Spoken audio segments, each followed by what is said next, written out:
My parents said, "You owe Ethan half your house. He deserves a fresh start, too."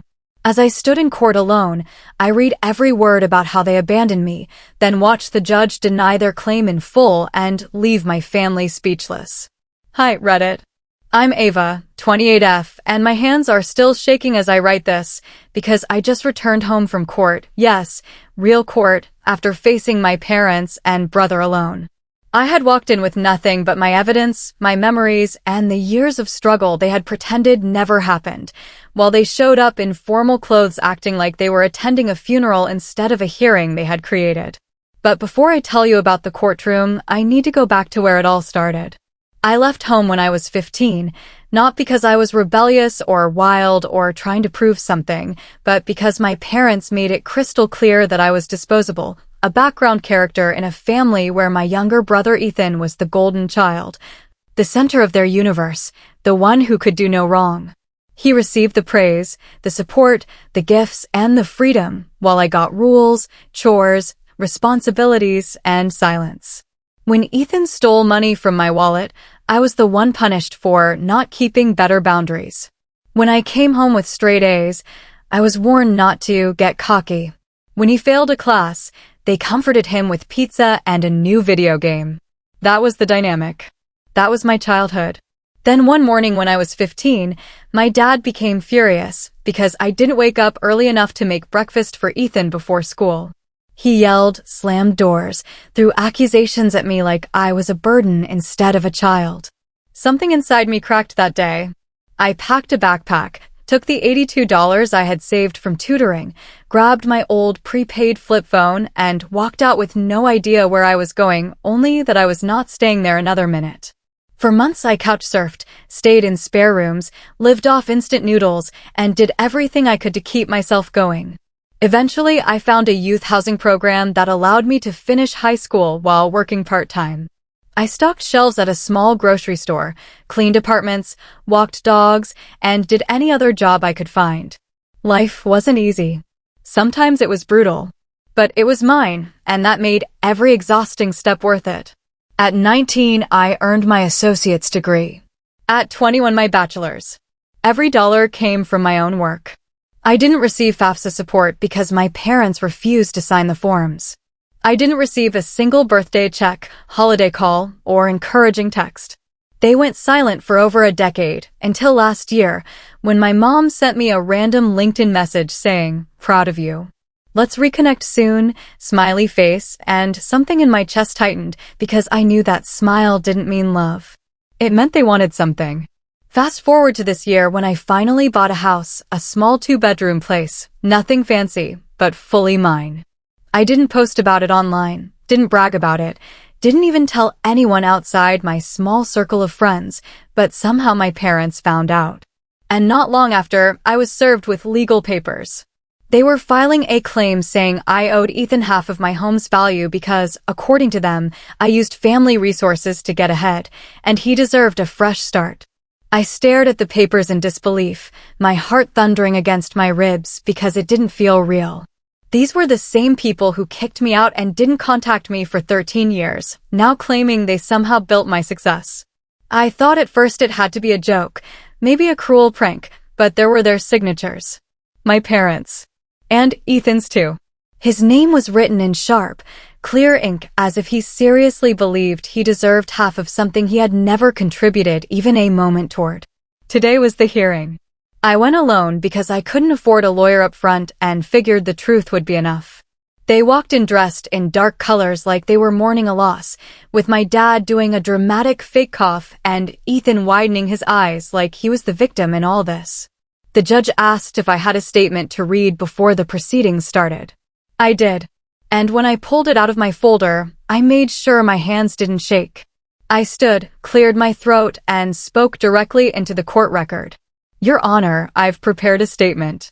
I'd like to read it into the record before we proceed." The judge nodded. My parents looked smug.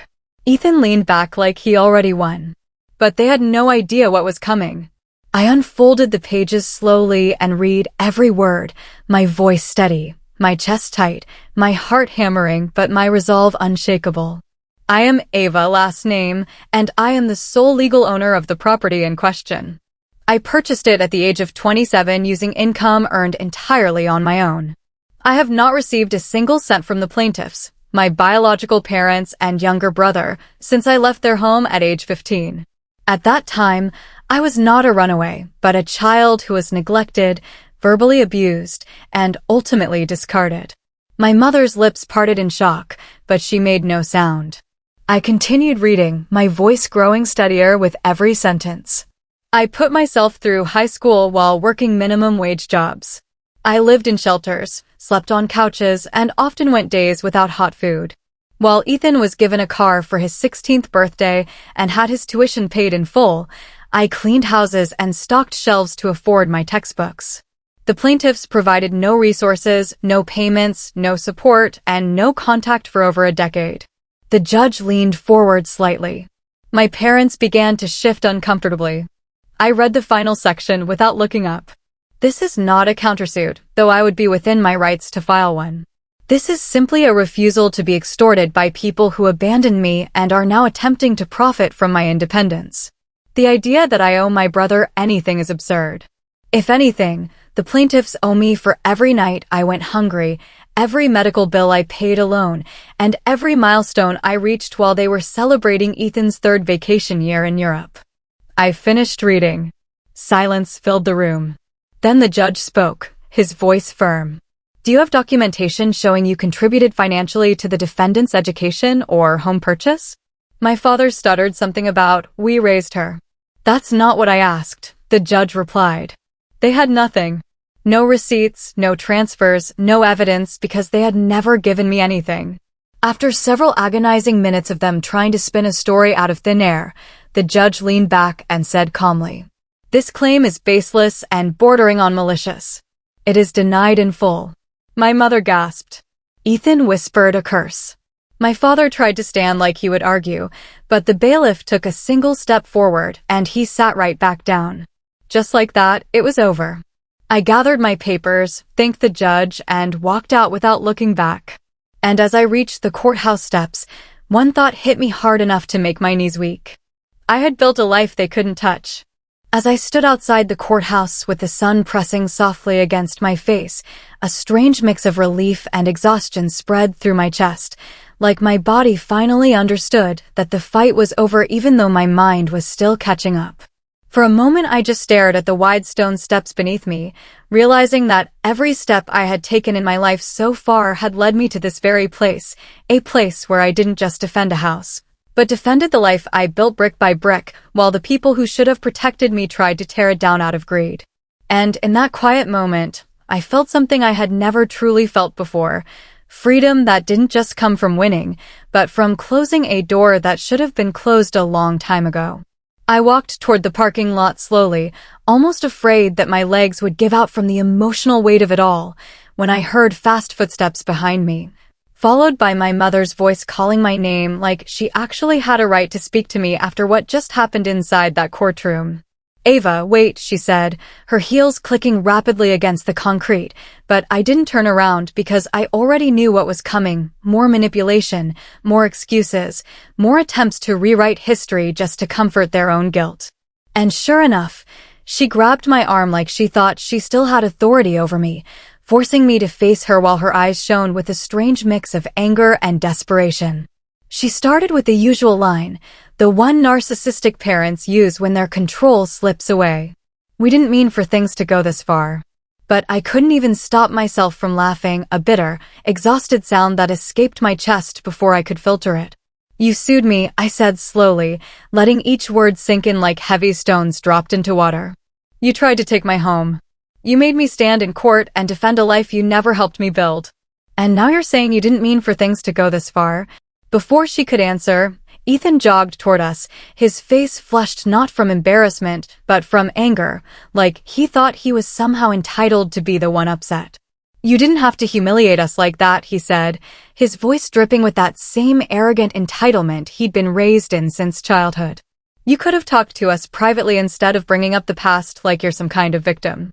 And hearing him say that, Hearing him minimize the years I spent alone just trying to survive sent a shockwave of cold rage through my body. I stepped back, crossing my arms, letting the silence between us grow heavy. I am a victim, I said softly, not with weakness, but with a kind of calm strength I didn't know I still carried inside me. But I'm also someone who survived. And that's what you two can't stand, that I didn't become the failure you predicted, that I didn't collapse without your support, that I didn't crawl back begging for help. My father joined the group then, his face dark with embarrassment instead of regret, and for a moment we stood in a triangle that looked like a family from the outside, but felt nothing like one. My dad tried to speak in that deep, authoritative tone he used to intimidate me with when I was a kid, but it didn't work anymore. "You're still our daughter," he said, as if that biological fact somehow erased 13 years of neglect, silence, and abandonment. "And Ethan is still your brother. You should want to help family." I felt my jaw tighten. "Family takes care of each other," I replied. "Family doesn't throw out a 15-year-old girl and then show up 13 years later with legal papers asking for a cut of her life." They didn't know what to say to that.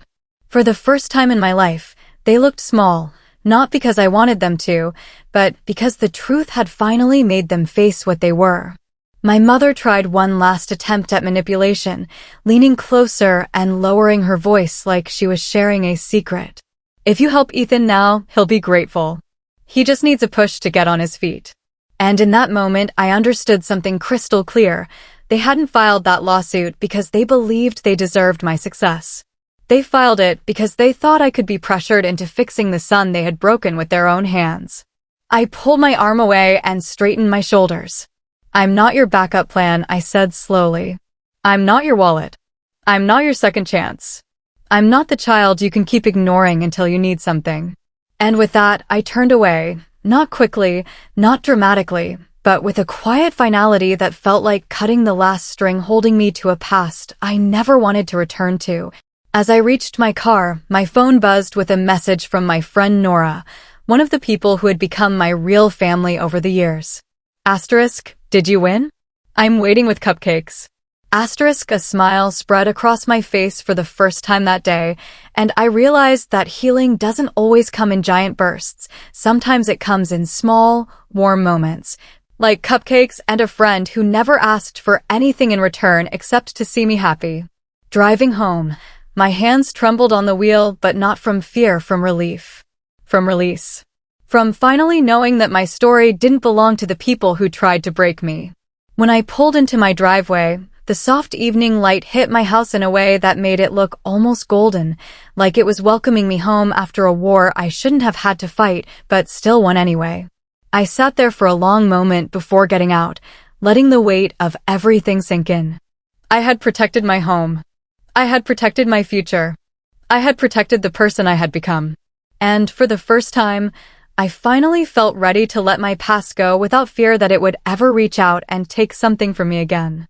I walked inside, closed the door behind me, and locked it with a slow, steady click, not out of fear, but out of power, out of choice, out of peace. And that's when I realized something simple but true.